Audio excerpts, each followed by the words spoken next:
예, 우리 새해를 맞았는데 올 한 해가 많은 열매가 있고 또 생산적인 그런 한 해가 되시기를 바랍니다. 그런 의미에서 참 생산적인 삶을 살고 열매를 많이 맺었던 우리 사도 바울의 그 삶의 자세를 우리가 이 첫 주일에 생각해 보는 것이 뜻이 있을 줄 압니다. 사도 바울은 그렇게 긴 생애를 살지 못했습니다. 한 60대 중후반 정도, 성경에 아주 명확하게 그 날짜를 알 수는 없어요. 그러나 한 60대 중후반 정도에 그가 순교로 그의 생을 이 땅에서 마감을 했습니다. 오늘날 기준에서 볼 때 그렇게 긴 생애는 아니었습니다. 그러나 그가 살아있는 생애 동안에 그는 자기에게 주어진 그 소명을 굉장히 충실하게 잘 감당을 한 정말 충성된 그런 하나님의 사람이었습니다. 소아시아 지방 지중해 연안 유럽 쪽으로까지 복음을 널리 전하고 또 로마에서도 죄수의 몸으로 로마에 가서 거기서도 연금 상태에서 복음을 전하는 그런 모습이 사도행전 맨 마지막에까지 나옵니다. 그리고 로마서 앞에 보면은 그가 스페인까지, 그 당시 세계 끝이라고 여겼던 스페인까지, 스바나까지 가서 그의 일을 완수하려고 했던 그런 바울의 의도를 우리가 볼 수 있습니다. 그가 스바나까지 갔는지 안 갔는지는 몰라도 하여튼 하나님께서 우리 사도 바울의 생애 동안에 온 천하의 복음이 편만하게 퍼졌다고 그렇게 고백할 수 있을 정도로 그 교통이 어려운 시대에 말이죠. 그 사람은 자기의 일을 그렇게 잘 감당을 했습니다. 그래서 이 열매가 풍성했던 사도 바울의 삶을 생각하면서 그 삶의 비결이 무엇일까 이렇게 생각을 했을 때 오늘 본문 같은 곳에서 우리는 그의 삶의 그 자세를 엿볼 수가 있습니다. 오늘 이 본문을 함께 생각하시면서요, 새해를 맞아 우리도 믿음의 본이 되는 사도 바울같이 생산적인 그런 삶의 자세를 우리 안에 새롭게 하고 가다듬을 수 있는 이 시간이 되기를 바랍니다. 예. 먼저 오늘 본문에서 우리가 생각해 볼 원하는 것은 13절에 보니까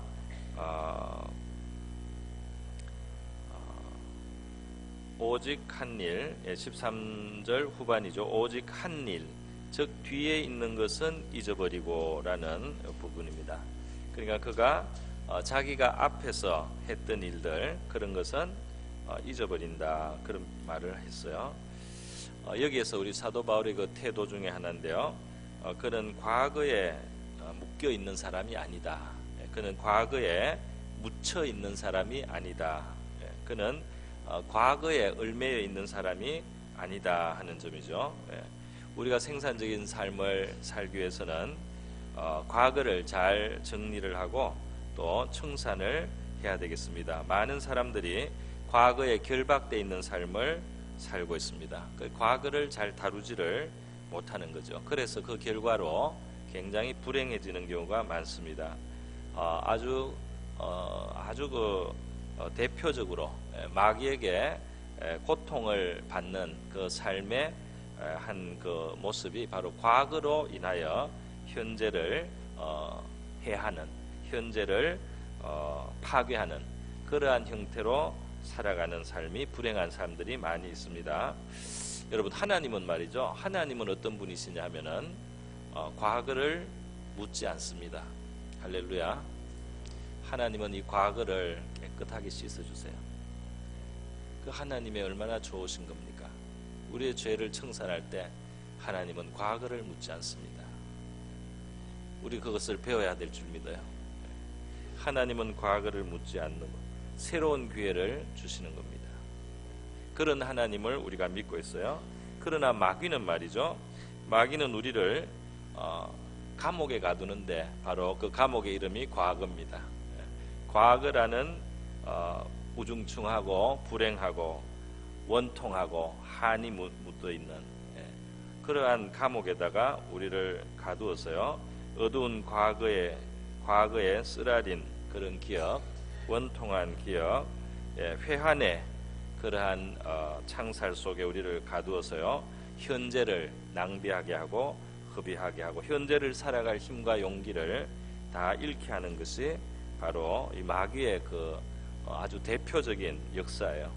그래서 마귀가 우리의 마음에 과거를 후회하게 합니다. 자기가 잘못한 것이 있으면 계속 후회하고 한탄하게 하는 거죠. 예. 그리고 다른 사람이 잘못한 것은 가지고 분해합니다. 분해하고 원통해하고 한을 갖습니다. 그렇게 해서 이 현재의 생산적인 에너지는 다 허비가 되고 마는 것입니다. 예. 우리 만약에 지나간 시간 속에 우리의 잘못한 것이 있으면 하나님 앞에 우리는 진지하게 회개의 기도를 드리고 말이죠. 회개의 열매를 맺으면서 하나님 앞에 회개하면 우리 하나님께서는 그 죄를 사하시고 우리의 마음에 평강을 주시는 하나님이에요. 그렇지 않습니까? 하나님 앞에 우리의 죄와 잘못은 처리할 수가 있어요. 그리고 우리가 다른 사람의 문제로 인해서 해를 입은 것이 있으면 우리가 하나님 앞에서 우리도 용서를 받고 또 우리가 영원한 하나님의 복을 받은 그러한 자녀로서의 우리의 위치를 생각하고 우리가 받게 될 천국의 그러한 풍성을 우리가 생각하고 영광을 생각하고 우리가 이 땅에서 겪었던 어려움과 아픔에 대해서 용서하는 마음을 가져야 될 줄 믿습니다. 그 용서를 해서 우리가 그 과거의 바늘에서부터 빠져나와야 되는 거죠. 과거에 낚여 있는 그 낚시 바늘 같은 그거를 우리가 빼내기 위해서라도 용서를 하고 마음에서 그것을 지어야 하는 것입니다. 그래서요, 우리 잘못한 거 있으면 또 하나님께서는 우리가 혹시 잘못하고 어리석었다 할지라도 협력해서 선을 만들어 주실 수 있는 하나님 아니십니까? 우리가 잘못했더라도 선을 행하실 수 있잖아요. 우리가 길을 가다가 이렇게 가야 되는데 길을 잘못 들었단 말이죠. 그러면 이렇게 갔다가 또 이렇게 갈 수 있잖아요. 결국은 목적지로 갈 수 있잖아요. 우리 내비게이션이 요즘에 안내를 해서 길을 잘못 들면은 잘못 들었지만 목적지까지 갈 수 있도록 그렇게 또 돌아서 인다는데 기계도 그렇게 그 정도로 하는데 하나님께서 우리가 길을 좀 벗어났거나 좀 잘못된 선택을 했다고 그것으로 영구히 우리의 삶을 망치게 하는 그렇게 버려두는 무능한 하나님이시겠습니까? 그래서 많은 불행은 내가 과거에 잘못한 선택 때문에 그때 그랬을 걸 이때 그랬어야 되는데 그랬을 걸 하면서요. 그렇게 끌 하면서 이제 회한에 빠져 있고 이렇게 되면은 마귀가 정말 끌 웃을 거예요. 네. 그래서 이 마귀를 그렇게 즐거워하지 않도록 우리가 과거에 대해서 말이죠. 그 후회에서 벗어나는 거 의지를 가지고 새로운 출발을 주시는 하나님을 우리가 믿어야 되겠습니다. 많은 사람들이 내가 뭐 이 사람을 안 만났으면 행복했을 걸 하고요. 내가 그때 이렇게 했어야 되는데 요걸 택했어야 되는데 이렇게 하는데 다 부질없는 짓입니다. 합력해서 선을 이루시는 하나님을 믿으세요. 믿어야죠. 합력해서 선을 이루시고 지금부터라도 얼마든지 우리 하나님 안에서 우리의 삶은 아름답고 생산적으로 만들어 갈 수 있는 그런 하나님을 우리가 믿고 있다는 사실을 알아야 되겠습니다. 또 과거에 대해서 반대로 이 사도 바울 같은 경우에 더 해당이 될 텐데요. 자기가 많은 일을 성취했습니다. 이루었습니다. 자기가 한 일, 성취한 일. 그런데 그걸로 너무 또 자만을 해서도 안 되죠.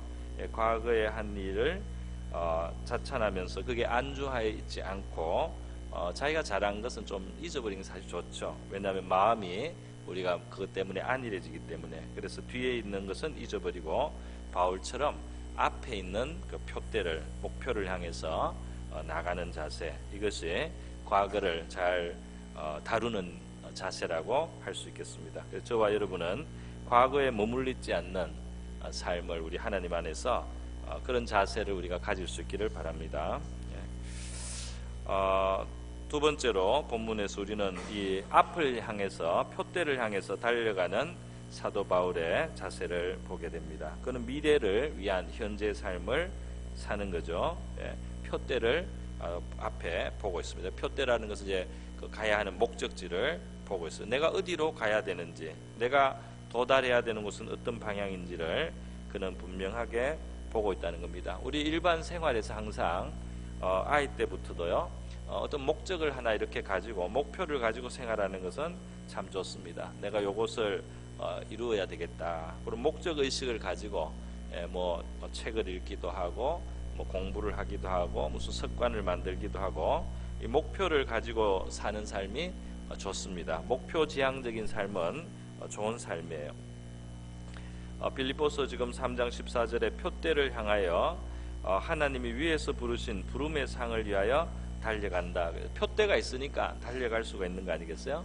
어디로 가야 될지를 딱 보니까 그 방향을 자꾸 보면서 달려갈 수가 있는 것입니다. 이 바울의 삶 속에는 하나님의 부르신 부름이 있다 이렇게 했는데요. 이 부름, 소명이라고도 말하는 겁니다. 소명, 하나님이 불러주신 일. 그냥 내가 밥 먹고 그냥 살아가는 게 아니고 하나님이 부르신 어떤 목적이 내 삶 속에는 있어서 그것을 이루기 위해서 내가 먹기도 하고 자기도 하고 쉬기도 하고 살아간다는 겁니다. 목적의식을 가지고 살아가요. 이 바울은 지금 이제 복음 선교의 그런 소명을 가지고 살아가지 않습니까?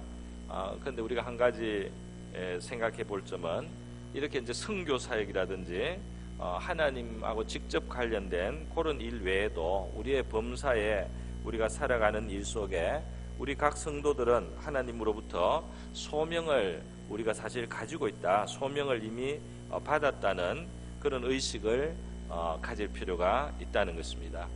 우리 종교개혁자 루터가요, 그 점에 대해서 많이 강조를 했던 분이에요. 그래서 이 성직자뿐 아니라 모든 이 성도들, 모든 우리 평신도들까지 모든 성도들, 하나님 믿는 모든 사람들에게는 이 소명이 있다 그랬어요. 독일어로는 베루프라는 말이 있는데요. 그게 루펜, 부른다, 뭘 불러서 뭘 시키려고 부른다. 그 이제 동사에서 나온 그 말이 있어요.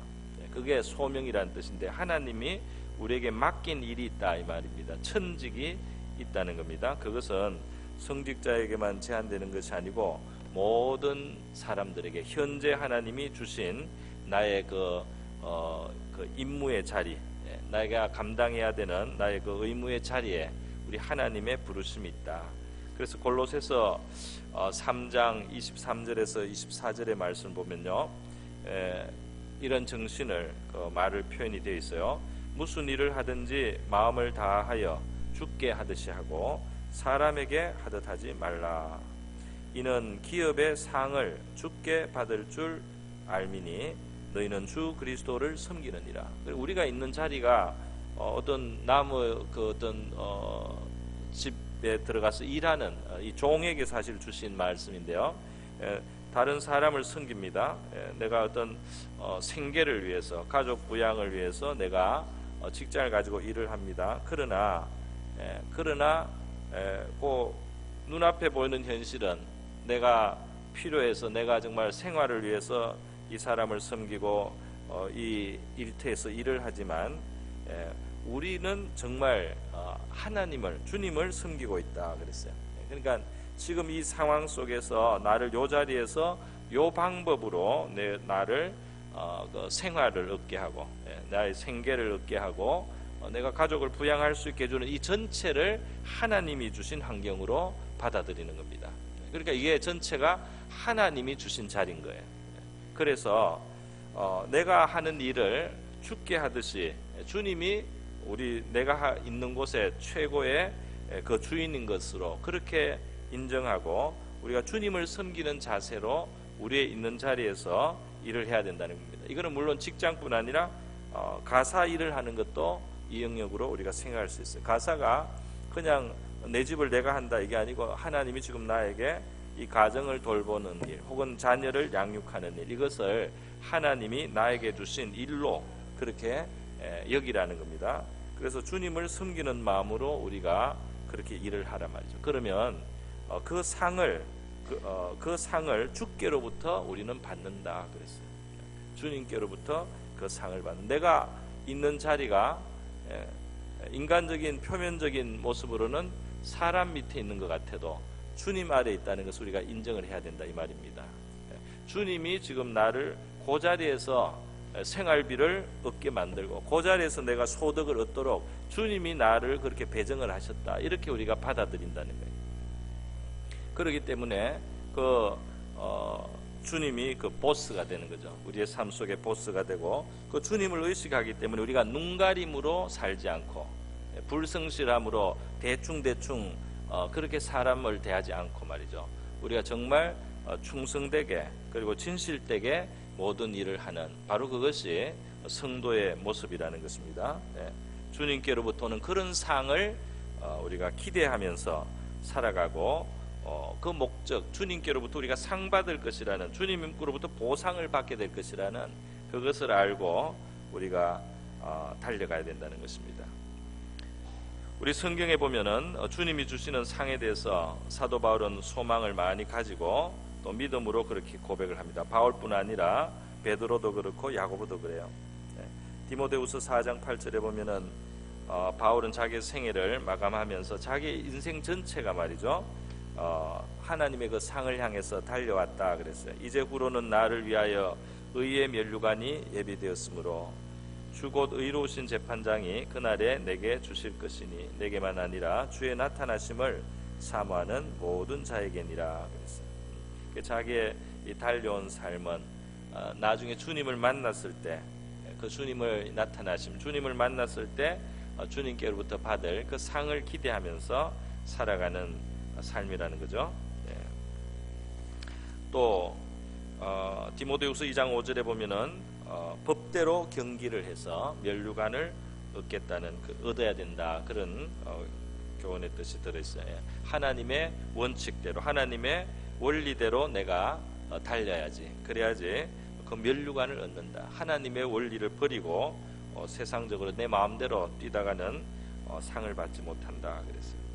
또 야고보 1장 12절에도요 시험을 참으면서 주님을 사랑하는 마음으로 그렇게 견디면서 충성하는 사람들에게 약속되는 생명의 면류관이 있다 하는 말씀을 하고 있습니다. 달려가는 데는 인내가 필요하고 참는 것도 필요하고 그렇게 하면서 달려가면서 우리가 주님을 사랑한다는 고백을 표현하면서 우리가 살아가는 이런 믿음의 경주, 그 수고에는 우리 주님이 주시는 면류관, 상이 있다는 것입니다. 베드로 사도도 베드로전서 5장 4절에서요 나중에 목자장이신 주님이 나타날 때 시들지 않는 영광의 면류관에 대해서 말씀을 하고 있습니다. 우리 주님을 만났을 때는 우리에게 그 상이, 보상이 그렇게 주님께로부터 주어지는 그 시간이 온다는 사실을 기억을 하고 우리가 경주해야 되겠다. 믿음의 경주를 경주하라고 말씀을 하는 겁니다. 여러분, 표대를 분명히 우리가 바라보게 될 때, 그래서 우리가 소명의식을 가지고 살아갈 때 그것을 위해서 기도도 하게 되고요, 자기의 주어진 그 일을 잘 감당할 수 있게 우리 하나님 앞에 늘 기도하며 우리의 시간도 아끼면서 그렇게 충성된 삶을 우리가 살 수 있게 될 줄로 믿습니다. 소명의식이라는 것이 중요한 것입니다. 그런데 이 표대는 그리스도 예수 안에서 주어져 있습니다. 오늘 이 본문에 그리스도 예수 안에서라는 표현이 있습니다. 그리스도 예수 안에서 하나님이 위에서 부르신 부름의 상을 위하여 달려가노라. 예수 안에 이 모든 우리의 삶은 자리를 잡게 되는 겁니다. 그리스도 예수의 그 공로, 예수님 때문에 우리가 하나님 앞에 용납됩니다. 이 예수님 때문에 우리가 하나님 앞에 나갈 수가 있고 하나님 앞에 우리가 설 수가 있고 우리가 하나님과의 관계가 열려 있고 화목되어 있고, 그래서 이 예수 그리스도를 빼고는 아무것도 안 되는 거죠. 예수 그리스도가 없이는 우리 하나님의 자녀로 살아갈 수가 없습니다. 이 모든 삶의 기초는, 우리의 진정한 삶의 기초는 우리의 소망이신 그리스도 예수. 그래서 이 예수 안에서 우리는 이런 표대를, 앞날을 우리가 바라보고 믿음의 경주를 경주하게 되는 것이죠. 우리 나를 부르신 주님의 부름의 자리를 우리가 한번 생각해 보고요, 그것을 잘 감당해 주실 때, 그걸 잘 감당해 갈 때 우리에게 주실 상을 우리가 바라보면서요 믿음의 한 해로 경주할 수 있기를 바랍니다. 우리의 이 시간은 하나님이 우리에게 허락하신 굉장히 좋은 기회이고요. 우리가 이 경주를 할 수 있는 기회는 굉장히 귀한 시간이라고 할 수 있어요. 누구나 면류관을 향해서 달려갈 수 있습니다. 이 세상 나라에서는 예선전에 막 탈락을 해가지고요, 아예 기회가 없는 선수들도 많아요. 그렇지 않습니까? 예선전 넘어가기도 어렵고 본선에 아예 못 가는 사람들이 많습니다. 근데 우리는 이미 다 누구나 하나님의 은혜의 세계에서 예수 그리스도 안에서 본선에 다 있어요. 그래서 달려가면은 상을 받습니다.